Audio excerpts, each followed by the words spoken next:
2. Welcome back, WNST, Towson, Baltimore, and WNST.net. I've been waiting to have this guy on as a Baltimorean. He's always been a Baltimorean. He was my first friend in media back in the 1980s at the News American.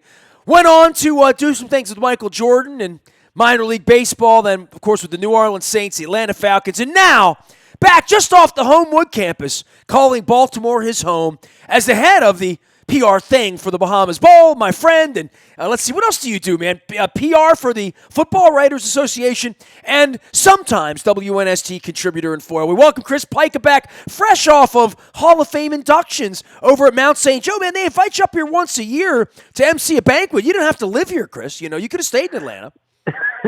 No, I tell you what, it was a very nice Saturday morning, beautiful weather, a great day, and we put 9 more people into the Mount St. Joe Athletic Hall of Fame, going back from anywhere from the 1950s through the 2000s. Is that like the Dundalk Hall of Fame where you don't have to be a real athlete to get in like me, or do you have to really be an athlete to get into Mount St. Joe? I think you really have to be an athlete to get into Mount St. Joe. Well, I'm unqualified. That's why I didn't get to Mount St. Joe. Athlete or coach. You know, that's probably why. Athlete or coach. Yeah. I mean, we put Jim Schwartz in last year, and you know, there's been a lot of good players, and of course, one of the great St. Joe alums passed away last week. Tom Phoebus was class of '59 at St. Joe. Was the only local boy to throw a no-hitter for the Orioles to date, and had a nice little career for the Orioles in the late 1960s. And so we remember Tom and a few other. My dad loved Phoebus, by the way, just so you know. You know. Yep, and so there have been. You know, we had 3 or 4 Hall of Fame alumni who passed in last year, so we remembered them at Saturday's ceremonies as well. And but it was a good day, and went out and saw the football team play against good counsel. Unfortunately, it wasn't a good day for the Gales on the football field. A great day if you want to sit out and watch the game, but not a good day for the Gales on that side. So hopefully they'll regroup this coming week as they start getting ready for conference play. Marcel will make you, make you proud come the winter here. And hey, you know, from Mount St. Joe perspective, I got to learn the secret handshake from Roland Key and from Schwartzy and from Don Moeller. All the Gales sticking together, not like the Calvert Hall guys. I mean, you guys don't lead with that the way the Calvert Hall guys do. But I know you're a proud Gale. How about a proud Raven? I mean, they were the first ones to wear the purple, right? I mean, what a weekend in Miami, and I know you have a lot of connections to the Bahamas Bowl. And, Chris, there was nowhere I went down there where people weren't talking, acting, speaking about what was going on in the Bahamas. There's a closeness about the region in South Florida and the Bahamas. Well, there is. There's a lot of Bahamians who own property in the U.S. who go back and forth. I know there are people that work at the Atlantis that some who kind of go back and forth between Miami and there. It's a very short flight. And a lot of folks in the Bahamas have extended family in that part of South Florida. So certainly the events of the last 10 days or so, 2 weeks with Hurricane Dorian and what it's done to Grand Bahama Islands and the Abacos is incredibly heartbreaking. The videos and the photos you see coming out of it. Well, you spent a lot of time there, right? I mean, how many 5 years into this? How many years were we in this? Yeah, it was the 6th year for me coming into the 6th year of the game. So you spend a lot of time down there, and and you see the pictures, and it reminds you of everything what I saw post Katrina when I lived in New Orleans, and what happened to the Gulf Coast, and you understand in my perspective what they're facing going forward to rebuild. It is not an easy process. It is not a very quick process. New Orleans took about a decade, but the Bahamas has had a storm, on average every 4 years, but because you have 700 islands as part of the archipelago, some places are a little bit more remote than others. This one unfortunately sat near Freeport, which is the second most populous area in the Bahamas outside of Nassau. Nassau itself saw rain and wind, but they saw no hurricane force winds. And so a lot of people evacuated there, and it's going to be a long road back for tremendously wonderful people. So as I asked at the brunch at St. Joe, I say it here, please keep the wonderful folks of the Bahamas in your thoughts and prayers. They've got a long road coming back.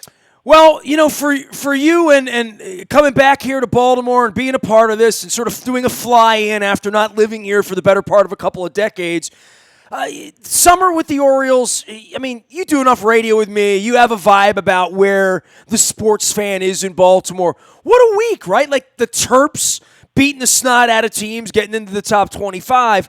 And then I don't know of any debut or anything that you look forward to for 8 months. Kind of like if the Orioles win 14-0 on opening day, you waited 6 months for it. In football, it's even more important, obviously with 16 games, that you go down to Miami and play the way the Ravens did on Sunday. I joke that I'm not going to complain about the bobbled kickoff, but I don't know what else there is to complain about on Sunday other than Jimmy Smith's injury. Well, you and I were at a game in Tampa a few years back that got sideways for the Buccaneers really quick. And they served really good ice cream at halftime, as I remember. Yes, they did. Yeah. And that's what that game reminded me of. I mean, Miami, and I never want to use the Q word. I don't want to do it. I've been around many professional athletes. I've worked in the locker rooms. That word is the biggest curse word you can say to a professional athlete. I will say this: in the second half, the level of interest among the Miami players on the field was probably a lot less than it was at the start of the game. I think that's the only fair thing I can say, because that was as dominating a performance as the Ravens could possibly have to start a season.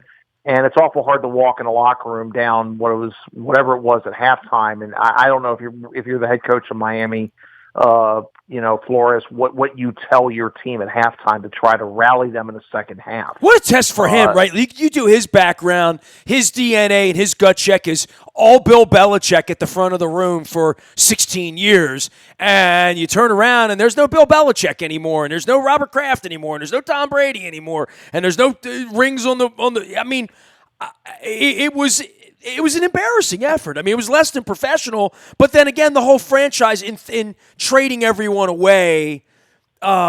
I mean, that's a turmoil situation that even you never really dealt with in New Orleans or Atlanta or anywhere. This is very, very unique, even to the Cleveland Browns over the last number of years, to have this sort of a circumstance where the franchise is throwing in the towel. Yeah, and again, you hear that word tanking, okay? They obviously want to rebuild with draft picks and some of the things that they've loaded up on, where they're going to be in the draft in a year from now.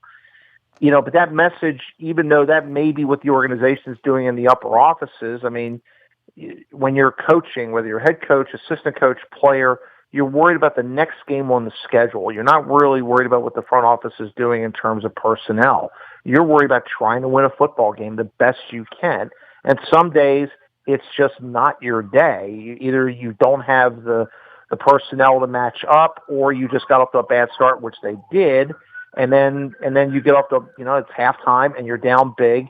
In the second half, there's nothing really you want to do. All you want to do is for the clock to run out and get the next week. Get this game behind. Barely look at the tape, and let's worry about our next. So you're saying running fake punts and doing things like that? Ooh. Well, I mean, look, I didn't even talk to Harbaugh after the game, and the stench of all that, but I would think Brian Flores was on the other sideline when Bill Belichick was trying to confuse the officials up in New England and sort of got away with it at John Harbaugh's expense, right? I would think Deflategate and everything that went into it. Brian Flores, it may look aquamarine, and orange over there. He's a Patriot, and not to mention Stephen Ross throwing fundraisers for my favorite president Alaska. I mean, there's a lot of reasons to say to the Miami Dolphins, hey, if you're not going to defend a fake punt, we're going to run one. Bill Belichick would do that, Right. I mean, it's you want to show, and again, there may be some things that they want to show. Listen, we're a little bit more wide open. We're a little bit more free thinking about what we want to do on offense and defense and special teams. It's not like the Ravens emptied out the playbook yesterday, but it may be serving a little bit of notice that, hey, you all need to be on your toes here. Okay? Because we're not afraid to do something to change the game a little bit. And that, I mean, the most impressive part of yesterday was the long touchdown throw that Lamar Jackson had. And that that throw was just a thing of beauty. I mean, we missed that. And as much as I love Joe Flacco, and a lot of people did, that's a special throw. That's a guy who got around in the pocket, got out of trouble, set his feet, and made a really big-time throw and a big-time catch on the other end of the field, by the way. And he had several like that yesterday. And if you're a Ravens person, a fan, that's a lot of fun to watch. I mean, that's the type of football that you want to go downtown and see the game. You want to watch this in person because you don't know what they're going to do next offensively and what he can do either running the football or throwing the football. I think a lot of people have said, "Oh, he can't throw the football." I think they're eating their words after that performance. Well, I think he showed at Louisville that he could throw the football at that level. Now, at this level, what's going to happen in front of him? How much is he going to run? All that remains to be seen. I mean, in a game where he didn't get his pants dirty, that's, I'd say, an anomaly. I don't know that that'll ever happen again. That they're going to play games where he's going to run the ball 3 times and only throw it 20 and be out of the game in the third quarter, not in harm's way at all. That is a very, very rare Sunday afternoon for any quarterback in the NFL. Correct. And he earned that. And part of him earning that is it's a 15-game schedule now, not a 16-game schedule, because he didn't put himself in harm's way to get broken in half on Sunday, which he did 20 times a game for half a season last year. We saw that for 8 weeks. It's not sustainable 16 weeks. Everybody in the organization knows that. Now it's, can he go out and win the way he did on Sunday? And the criticism will be, Chris, you know this, they beat a quad A team. I mean, they beat a team that would be relegated if this were the premiership, right? So that being said, now they'll get a chance to do it against Arizona. And oh, by the way, the Super Bowl champion Cleveland Browns are around the corner. And Kansas City, the other Super Bowl champion, Kansas City, and Pittsburgh, who looked awful. 5-6 weeks from now, he's not going to have games like this every week. But can he be 5-1? Can he be? Sure. I mean, they can win every week as long as he doesn't get broken in half. Well, I think right, and I think you can look on the other side of the ball, yes, on Sunday, and this is where the biggest difference to me. Ryan Fitzpatrick was literally running for his life, and sometimes never had a chance to. The Ravens had so many different stunts; they were coming from so many different directions. The Dolphins' offensive line couldn't keep up against the Ravens' rush, and there was nothing that he could do. And you look on the other side of the line, Lamar's is clean. Jersey's clean. There's no issues. That offensive line held up and did a really good job. Now, yes, did Miami try as hard as they could have in the second half? I think that's a question that people could ask.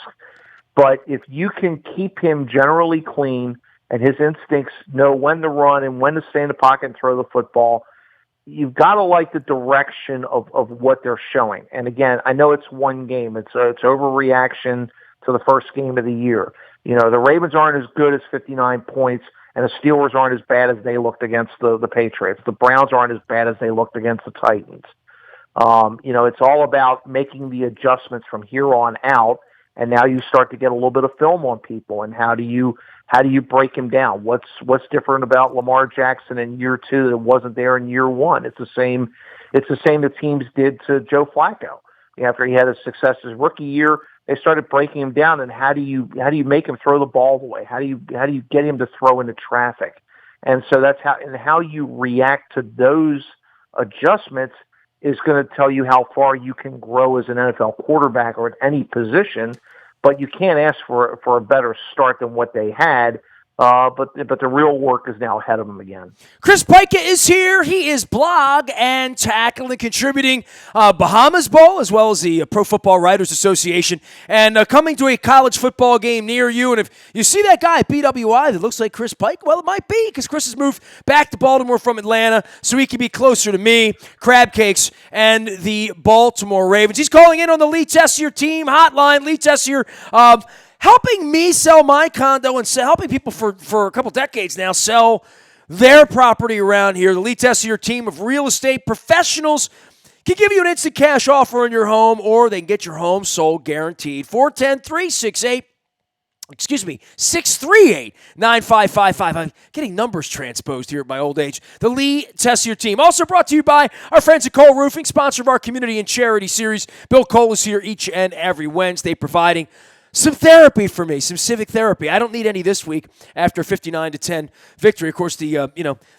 downtown holdup situation on Monday with the gasoline situation, a little strange on Monday. But I will talk civic therapy with Bill Cole later on in the week. Cole Roofing and Gordian Energy and learning about solar. That's what we do around here. Chris Pika is doing blog and tackle out on Twitter, blogging and tackling about a Pretty perfect 158.3 passer rating. Chris, this is fun for Greg Roman, right? Like, I mean, you spent your weeks in those New Orleans Saints buildings and the Atlanta Falcons buildings where offensive coordinators on your teams are trying to figure out who are my weapons, who are the guys we have. And one of the things about being a Raven fan around here in the aftermath of Anquan Bolden and the Ray Rice punch was and Dennis Pitta's injury. I mean, a lot of things have happened around here since the Super Bowl, but one of them, who's going to take the top off the offense? Where's our Torrey Smith? Where are our tight ends? Who's going to run the ball? Who's going to be a slant guy? Where's our Steve Smith? Who are these receivers?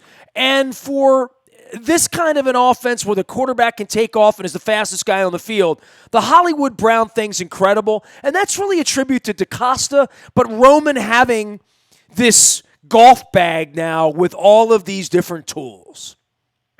Well, it's important. I mean, it's one thing when you have A-plus receivers. It's another thing when you don't have receivers that can get separation from the defenders, and it puts a little bit more pressure on the quarterback. I mean, having skill at the skill positions is incredibly important in the NFL, and the Ravens, at least on week one, have shown that they have skill at those positions that teams are going to have to respect the speed of the receivers.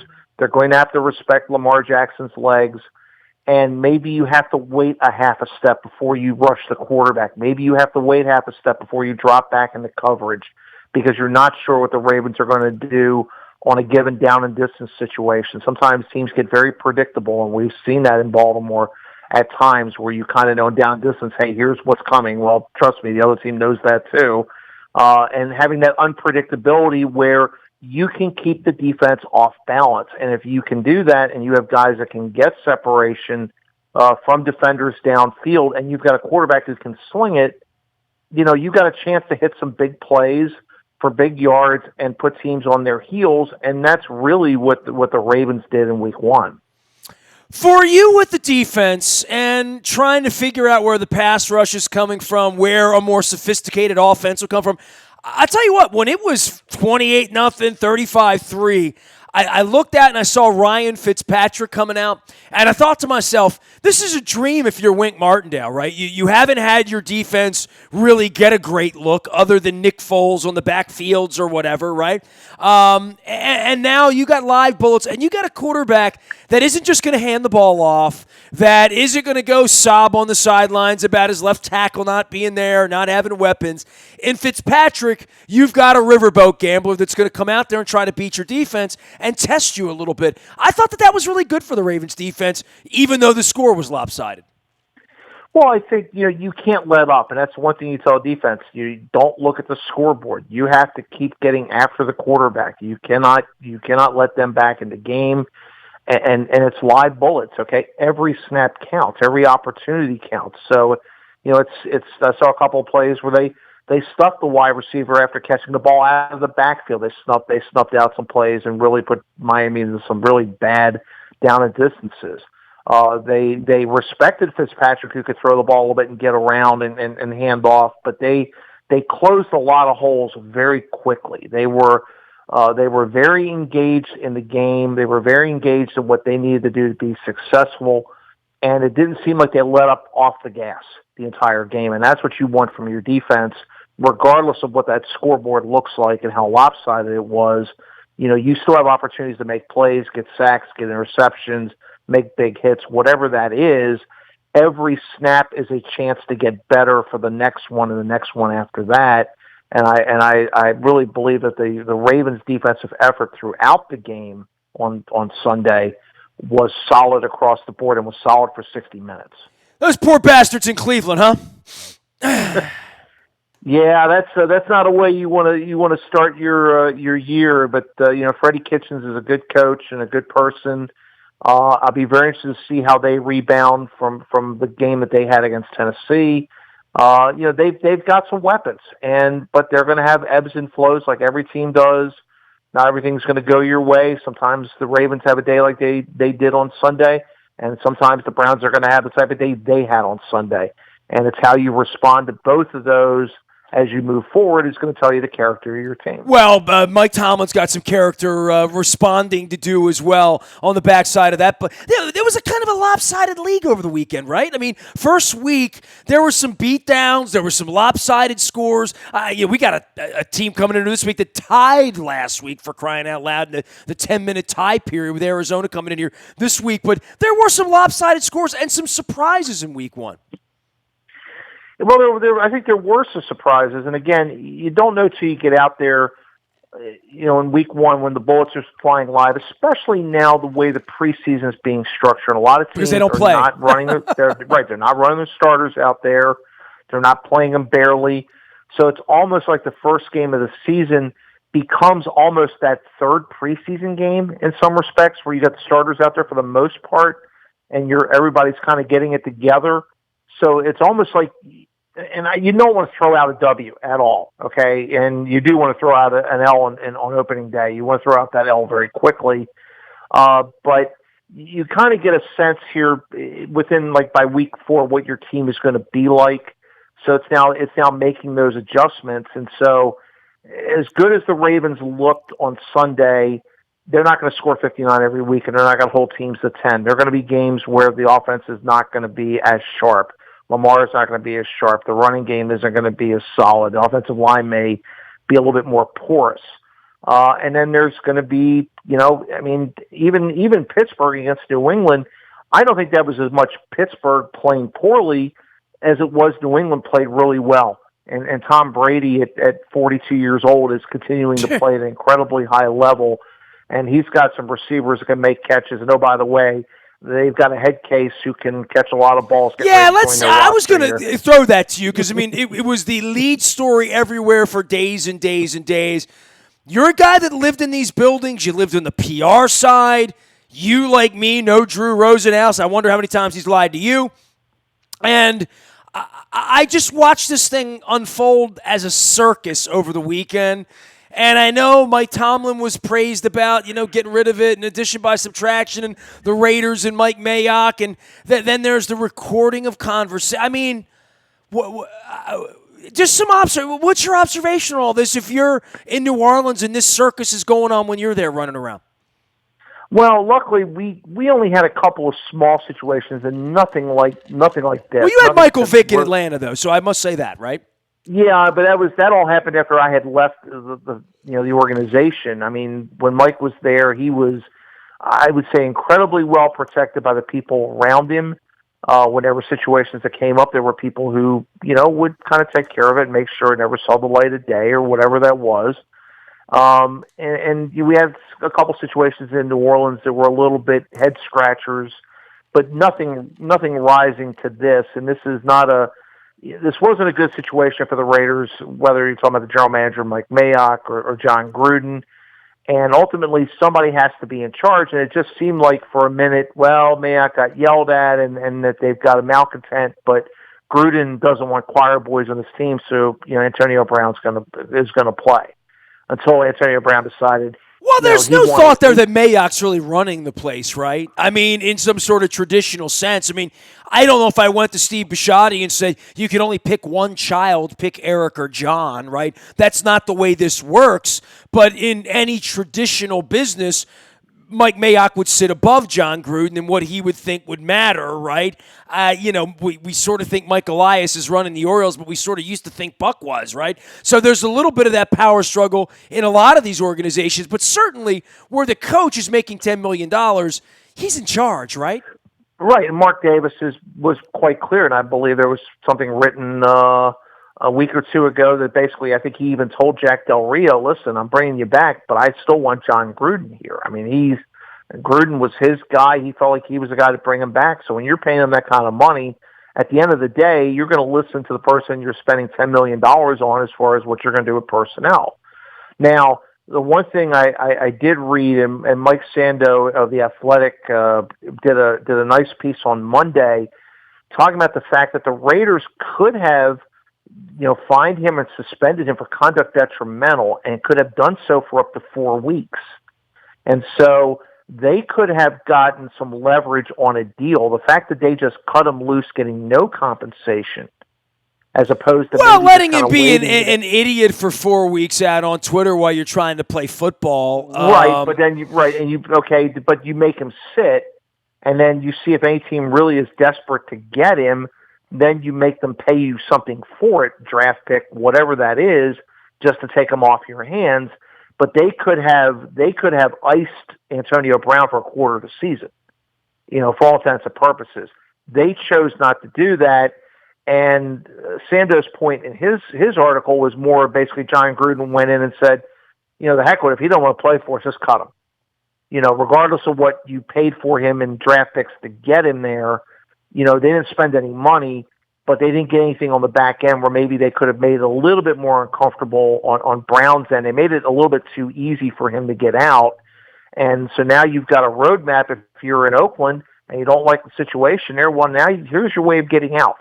There's the Miami Dolphins that won out this week, right? It didn't take long for that to bubble up after the game, right? That malcontent players, whomever they are, they can wreck your house. I mean, Antonio Brown's tweeting things to that degree, right? Like the village outsider will blow up the village, and Lord knows what's going to happen in New England with this, right? This is a guy who's never been able to get with the program. This is a very un-New England-like thing to do. And then there's the whole tampering part of this, right? They did Randy Moss several years back, okay?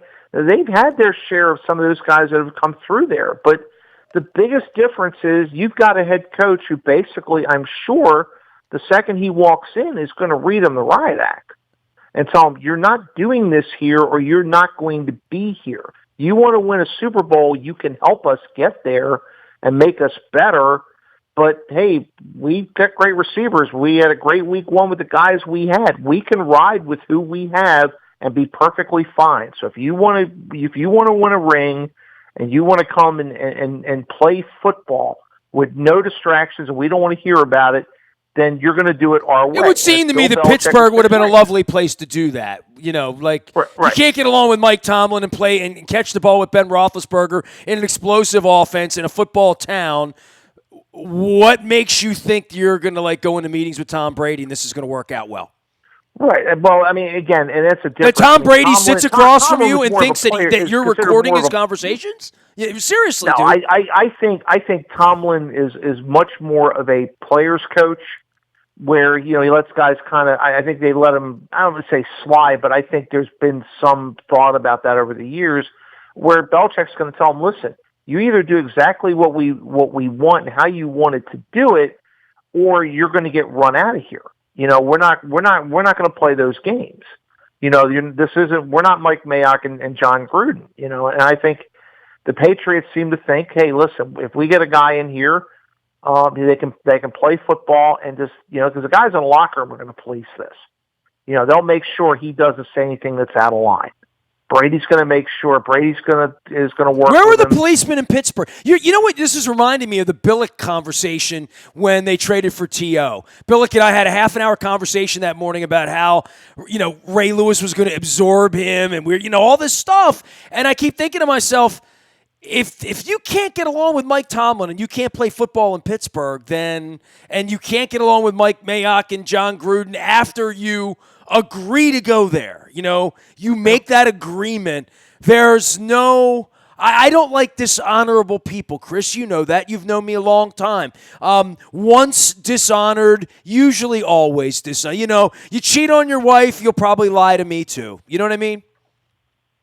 Yeah, and like I said, the only thing I can say here is that the Patriots have had a little bit of history of taking some guys that have been malcontents and gotten them to embrace the team concept. It'd be a little bit different. Like Oakland's not going anywhere this year. Okay, Oakland is not going anywhere. They're built for probably 2 years from now, and when they get to Vegas, New England can still win right now and win big and win a Super Bowl. And that's the one thing that, that they would give Antonio Brown an opportunity to win a Super Bowl. And they're built that way. And the Patriots are not going to put up with anything. There's not going to be that circus. If he gets out of line in New England, Belichick has no chill and he has no sentimentality about players. And that's the one thing that you can say about New England. They don't wait. If it's not going to work out, if Tom Brady walks in and says this isn't going to fly, or Belichick looks at it and said this isn't going to fly, he won't respect somebody with 6 Super Bowl rings. Then he's not going to be around very long. So it's basically at this point, it's up to Antonio Brown to decide what he wants to do. If he wants to play football, or if it's about other things, or he has other issues in his life. Or I think he has some other issues. I mean, that would be my and people have hinted at that in a couple different ways, and there's something to that too. So let's see what happens there in New England. But he certainly, that acquisition certainly gives Tom Brady a big target to throw to, a guy who can legitimately catch the football and catch it a lot and get a lot of yards. He makes them a lot more dangerous and puts them closer to winning another ring and a back-to-back ring. So from New England's standpoint, they probably felt like, you know what, we got nothing to lose here. Let's see if this works. If this guy is that much of a head case, then we're not going to keep him here very long. If the guy toes the line, then we get through the season with him, great. And we win another ring, perfect.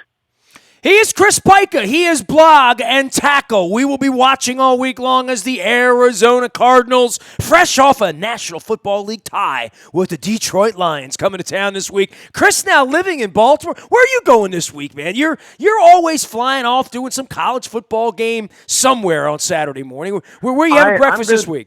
I don't even know who Cincinnati's playing. I just know I'm going to Nippert Stadium in Cincinnati on Saturday for a noon game with the Bearcats.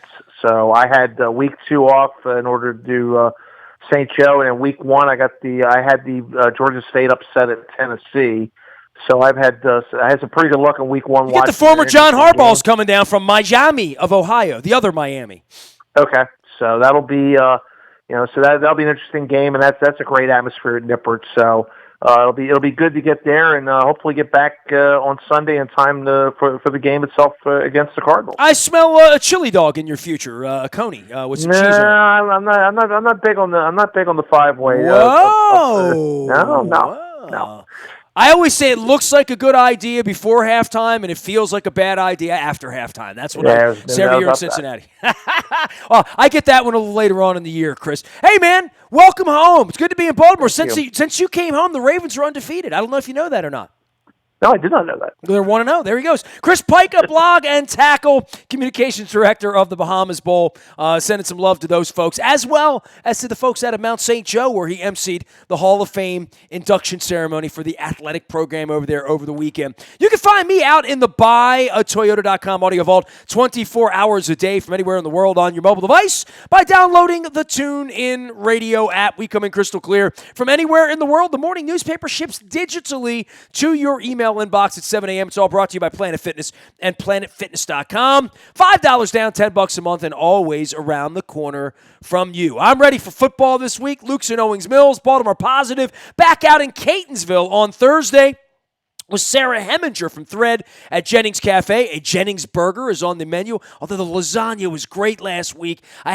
He sent me home with pot roast and lasagna. Lasagna was unbelievable at Jennings, so that's going to be back on my menu before it's over with. Friday morning breakfast at State Fair with Ben Jealous. Next week, we're back downtown at Fadley's on Thursday with City Council President Brandon Scott, and we're going to be doing some Ravens chatter brought to you by Fremont Mortgage with our friends at Adams Jeep in Aberdeen with Nick Boyle on Monday the 30th up in Aberdeen. So plenty of stuff. It's September. The Ravens are undefeated. I am Nasty at WNST.net. We are WNST.net AM 1570 and WNST Towson, Baltimore. And we never stop talking Baltimore sports.